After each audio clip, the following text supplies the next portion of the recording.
What's up, guys? This is Kyle from Wax Museum, and as you can see here, I've got something very different for you today. Now that the World Series is here, I thought it might be an appropriate time to show you some of the baseball cards in my collection. And no, I'm not an avid baseball fan anymore or an avid collector. I don't have anything against baseball.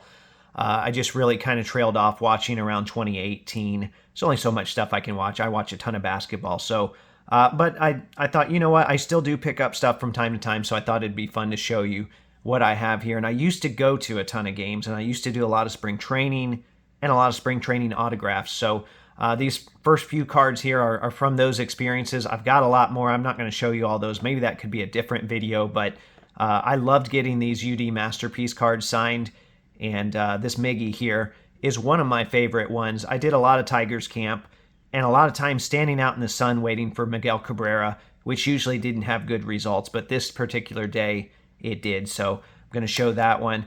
Carlos Beltran, this was at a Yankees minor league rehab stint that he had.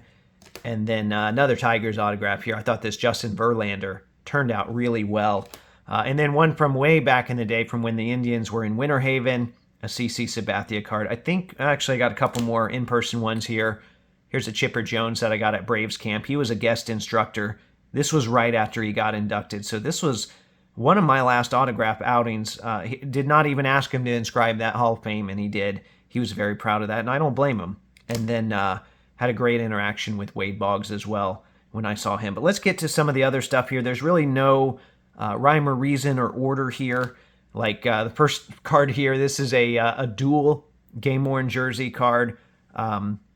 Roberto Clemente, that's really the only reason that I got this. Nothing against Vlad, but it's a duel with both of those guys. But I wanted the Clemente game-used jersey piece, and it actually doesn't say if it's jersey or pants. I'm not going to go through and look at every one of those. But anyway, game-worn stuff. All right, so I am, although it's very stalled, I am collecting the 68 top set signed, kind of like I did with basketball with the 72 set. I will never finish this set. There are so many Manels and Marises and even Kurt Flood, like guys that I'm just not willing to pay up for. So here's one I did grab though many years ago. This is an Ernie Banks signed card. Another cool one here of Maz, World Series hero.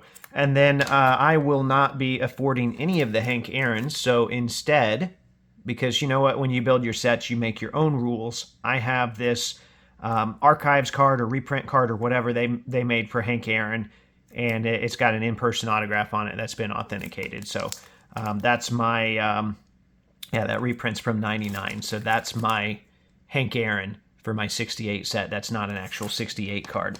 All right, a Reggie Jackson rookie. Reggie Jackson is probably my favorite baseball player that I never got to see, either on TV or play an actual game. So I met Reggie Jackson one time, had a really good encounter with him. That's not the story that everyone has, but my encounter was great. He was nice. He took a photo with me. So I've always kind of tried to pick up Reggie Jackson stuff since then, but I've been a huge fan. I mean, I love reading about him and reading his stories and studying his history, so had a lot of fun with that. This is a Roger Maris rookie that I got in a lot at one point. It was raw. It came protected with a paper plate, and with some other cards, and that one I ended up sending to SGC with one of my first grading submissions. I just wanted it slabbed. I think it looks great in that holder. Okay, some other stuff here. There's going to be a lot of Tigers stuff because Tigers and a little bit of Cubs. I grew up a Cubs fan. I moved to Florida. I was around the Tigers a lot. I after a while became a Tigers fan. It felt so weird doing that, but I switched my allegiances, and then the Cubs won a World Series. So I don't even think I would call myself a Tigers fan now because, I know they're good, but I don't watch the games, so I don't want to jump on that bandwagon anymore. But anyway, fellow collector, at least he used to collect, Dimitri Young, had a pretty big collection. This is his 2003 credentials, number 27 of 27. We've got a Yasiel Puig. He was so exciting to watch. Topps Chrome Rookie Gold Refractor. This is a Derek Jeter game-used base, but the reason why I really wanted this, because, base cards are kind of blah, but I should say base relic cards, if you look on the back here, it specifies that this is a base from the 2000 World Series. Just kind of casually putting that detail on the back there. So if you're digging around and you see those in boxes, and they're really not terribly expensive anyway. I mean, a Jeter World Series relic, that seems like something you would want to own, right? Here is a Thurman Munson game-used piece. We've got a Nomar piece. I like these because they show, they say it's a 2000 game-worn jersey, and then they show the jersey on the back. Also, this is a piece of a laundry tag. I like laundry tags quite a bit. You've seen this in one of my ComC shipments. This was like less than $4, and the basketball equivalents of that, even like Damon Stoudemire, would run you at least 10. And here you get Sammy Sosa for $4, right? You can get Jeter for 15. It's just a great set. You can get Tony Gwynn for $6. So that's one of the reasons I like baseball. You know, a lot of these guys I want to collect cards for, they're relatively inexpensive. Here's a David Ortiz patch. I love the old Strata stuff. You're going to see a couple more Strata cards in here at some point, and I love that you can look this one up on the MLB certification site, and it'll tell you when that jersey piece was worn. It's really cool. This is a sneaky card here. This was a ComC purchase years ago for $10, and these are going to run you a lot more now because I think people figured out what they are, but it's another authentic game-used base card, and it's got the date on it. But you have to know a little bit about Pujols, or I guess you could read on the back here. This is a base from a game where Albert Pujols got his first career hit. It's numbered to 300.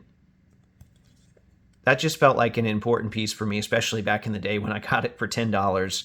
I think those go for substantially more now. Another base relic card. It was a World Series base.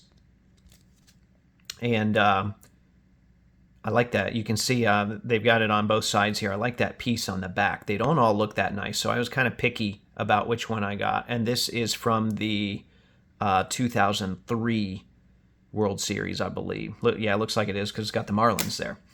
All right, Barry Bonds. I know people have differing opinions about Barry Bonds. I am a Barry Bonds fan. I will just leave it at that. Big chunky Barry Bonds patch here. And this is a great card for me because Sammy Sosa, after Ryan Sandberg, was my favorite player growing up because remember I was a Cubs fan. And then Reggie Jackson, one of my favorite players of all time, as well as Barry Bonds. So I just really love that card.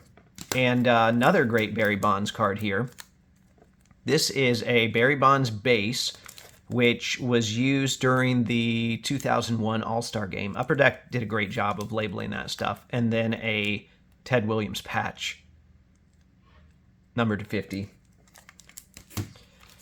All right, this is a custom card. If you watch the channel, you've probably seen it before. It's a piece of the roof of the Trop that my friend gave me, and I made a custom card to house it. All right, Jersey Fusion. Not everyone's a big fan of Jersey Fusion. I understand, but this Mickey Mantle here, it's a game-used swatch, and then it says it's from a pair of pants worn in 1961, but you scan that QR code, they photo matched it to a picture from the 61 World Series. So, you know, if you believe that or agree with that photo matching, that's a pretty significant relic. I got it for, I think, $40. And you can still get them, I think, for under $75. There's another Tigers card. I talked about watching a lot of Tigers stuff. When I first started going to Tigers spring training in 2006, Maglio was a big deal. So we got Maglio. And then let's take this out so we can see it a little bit better here. I said there would be more Reggie Jackson. I said there would be more Strata. Check out that California logo from the sleeve, number 2 of 5 from Strata. From an Angels jersey. That is a cool looking card. All right, last stack here. Ignore the $40 price tag on it. I think I paid $5 for it, which I still think I overpaid. I saw this at a show at one point, but I said, oh, you know, look, it's a rave, right? And I'm thinking basketball, and I'm thinking, you know, I know Ben Grieve was a collectible name at one point. Obviously, that tapered off, but I'm like, oh, let me grab that. And numbered out of 150. It's like a $5 card, which is about what I paid for it. So nothing wrong with that. I did buy it, though, thinking that I was probably getting a pretty good deal. This is one of those situations you don't look everything up when you're buying it. All right, a Sean Green laundry tag. This is cool. Back in 2005 Donruss, they would tell you it's a laundry tag, right? So then it's a piece of a laundry tag. Number to 25. I also like buttons, something you don't get in basketball. So here's a Mike Sweeney button from 2005, once again. That one's numbered to 12. Brennan Bosch Superfractor, that's not a Superfractor. I was a minor league season ticket holder at one point for one of the Tigers teams. I went bowling with him because he was like the player assigned to my lane. So whenever I see Bosch stuff, I pick it up. It wasn't the friendliest guy, but that's neither here nor there. So it's a unnumbered Superfractor that doesn't have an auto. I saw it at a show at one point. It was like $5 and I got it. I don't know what the story is with that. All right, another Reggie Jackson card. This is a stadium bench piece from Three Rivers Stadium, which was where the 74 All-Star Game was. And they've got a picture of that bench on the back. Did Reggie Jackson sit on this part of the bench?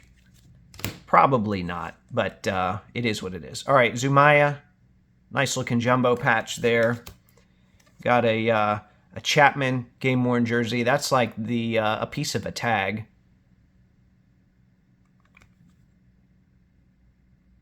On the front, it says game worn. On the back, it says player worn. Thought that's kind of interesting. So I'm going to go with the best version out of all those, which is game worn. This is the first relic I ever pulled. I should probably get it in a penny sleeve, but it's probably been in this top loader for 20 plus years. So this is from 2002, I think. Yeah, 2002. It's from one of those Kmart variety boxes. Man, I miss those so much. That was the first relic I ever pulled. It wasn't a basketball relic. It was actually a baseball card. Frank Thomas. Here's another card I pulled from one of those value boxes. A Doc Gooden Pride of New York Yankees autograph. All right, more Strata stuff. A Puig patch. Yasiel Puig. More Sosa stuff. Sammy Sosa. It's called nameplates. That is definitely not a nameplate piece, but they had all sorts of pieces in there. Numbered to 490. But that's kind of the way it was. Some of those older patch sets were huge, right? Like this was a prime patch set. Here's a DiMaggio Sweet Spot jersey relic with a stripe. The stripes kind of carry a premium on this older Yankees stuff. I would love a DiMaggio patch. There is like an Ultimate and an Exquisite. They used an Athletics patch from when he was their hitting coach. I'd still like to have one of those. I kind of wish I'd picked one of those up at a different time. Here's a huge Sammy Sosa Prime relic. I love that one. That one's numbered to 50. This one you might remember I got, I don't know, a few years ago at the Dallas card show. It was in a $2 box. It's like a $25 or $35 card, I think. Game used glove. And that's definitely like a mitt glove, not like a batting glove. They have different types of versions. I don't know if they specify that on the back, but that's as thick as the card is, and you can kind of tell just looking at it, it's definitely a mitt. All right, here's an interesting Roger Maris Sweet Spot patch. It took me a while to figure out what that was. That's from a Cracker Jack Old Timers game. So yeah, they're going to say, hey, it's having been used in an official Major League Baseball game. Okay, a little bit of a stretch. I've done a video on that one before. We've got I got this through the mail for free, a Rob Manfred signed index card. You used to be able to just send a request to his office and they'd send you one. He used to send out baseballs. I don't know if he still does that. All right, a couple more here. We've got a Prince Fielder game-worn jersey. Notice that it is green jersey, so that's from spring training because that's actually a St. Patrick's Day jersey. Still game-worn, though, even though spring training. And then last but not least, we have this Prism Jason Giambi. This was a retail red parallel. Very, very tough parallel to track down.